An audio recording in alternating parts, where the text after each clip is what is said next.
Pêşengeheke portreyan li Galeriya Akademiyan.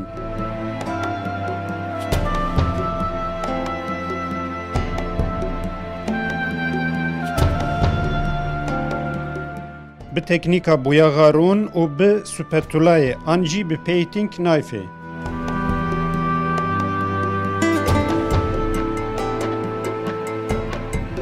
Aslı Aslanbek di portreyan de bi rengan û bi sihê dinyaya derûnî ya mirovan dide der. Navê pêşengeha wê Accounting the Shadow, rast lêhatina li sihê ye.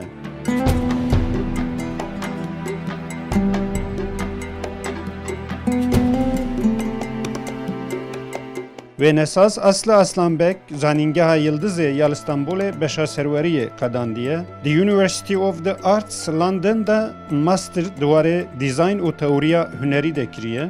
Li Zankuya Drexelê li Philadelphiayê li ser xwendina xwe ya doktorayê jî duwarê afirandina hunerî de berdewam dike û li İstanbulê pêşengeha xwe ya takeyî ya pêşiyê vekir.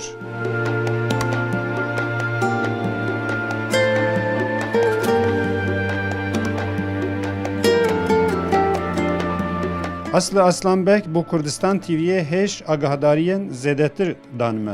Resim yapmaya yaklaşık 2013 yılında başladım. من di sala 2013 de dest bi karê wênesaziyê kir. Ez berê jê li ser karê hunerî dixebitim. Lê bigranî newê nebûn.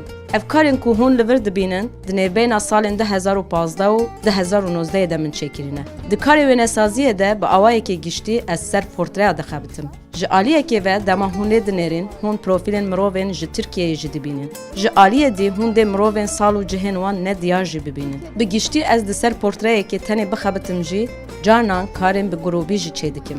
Bi numune temaya dayîk û zarok ez pir jê hez dikim. Dostî û hevaliyê jî hûn di nav van karên min de dibînin. Di van karên min de şêweyê deformasyonê jî hene. Gelek caran dikim wekî karên kartonî. Ez di ser aliyê tarî û deroniyê mirovan radwestim. Di deroniya rihê xwe de mirov çi dijî? Ez eziya me ya ku tam xwe nedider ya di binî de maye nîşan dikim. Hindek rûyên yekcar sekinî û bêwate jî hene. Dibe ku ji ber arîşe û stresa jiyana modern û hebûye. Belki biraz modern dünyanın da işte yarattığı bir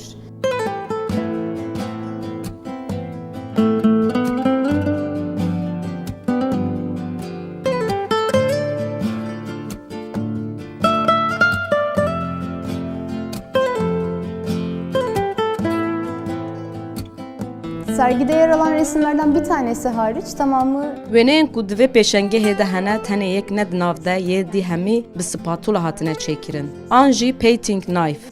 Ez di wêneyên xwe de boyaxa tîr bikartînim. Ji aliyekê ve ez gelek ji tevdana boyaxê û pêşxistina skalaya wê hez dikim. Ji ber vê jî boyaxa rom bo min aparatek gelek ciwan e. Bi xebata bi rengan deroniya didim der.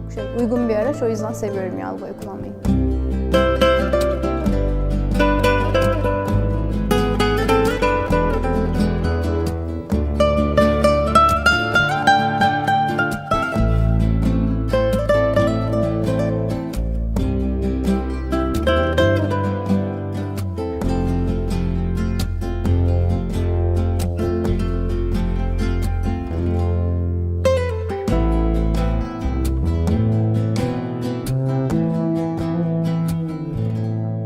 Bu resmin ismi Erkeklik.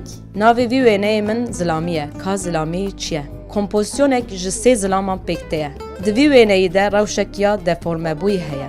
Fîgürên li pişt pir mezin in, yê li pêşiyê pir biçûk xuya dike. Min ev bi zanabûn wiha çêkir. Min xwest ez hal û rewşa zilamiyê bêxim dibin pirsê de.